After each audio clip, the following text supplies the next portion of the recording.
حضرت عمر کے زمانے میں مصر فتح ہوا تو دریائے نیل خشک ہو گیا.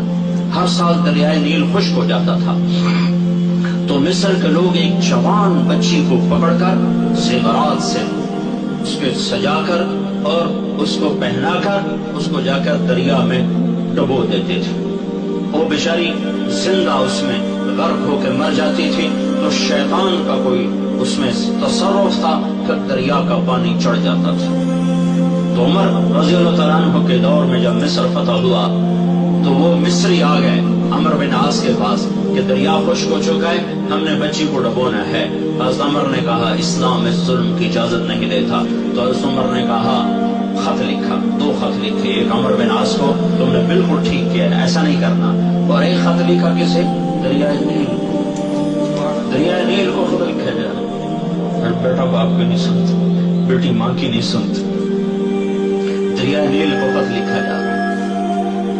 بسم اللہ الرحمن الرحیم من عبد اللہ امیر المؤمنین عمر بن الخطاب الى نیل مصر.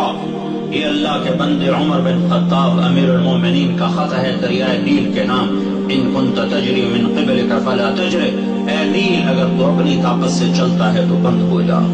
وَإِن كَانَ اللَّهُ الْوَاحِدُ الْقَهَّارُ يُجْرِي, اور اگر تمہیں عمر کا اللہ چلاتا ہے تو میں اپنے اللہ سے کہتا ہوں تمہیں جاری کر دے.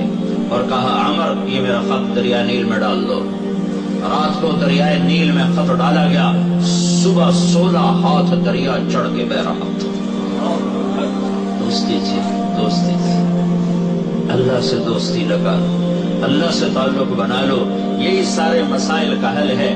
اور اللہ سے تعلق بننے کا ذریعہ ہے جناب رسول اللہ صلی اللہ علیہ وسلم کی مبارک زندگی, آپ کی سیرت, آپ کی صورت, آپ کے اخلاق, آپ کا کردار, آپ کا قول, آپ کا فعل, آپ کی حرکت, آپ کا سکون, آپ کا اٹھنا اور بیٹھنا, چلنا اور پھرنا, گھر کی زندگی, بازار کی زندگی, مسجد کی زندگی, اور زندگی کے ہر شعبے میں اپنے حبیب کو ساتھ لے لو, اس کو ساتھ لے لو تو میرا اللہ راضی ہے.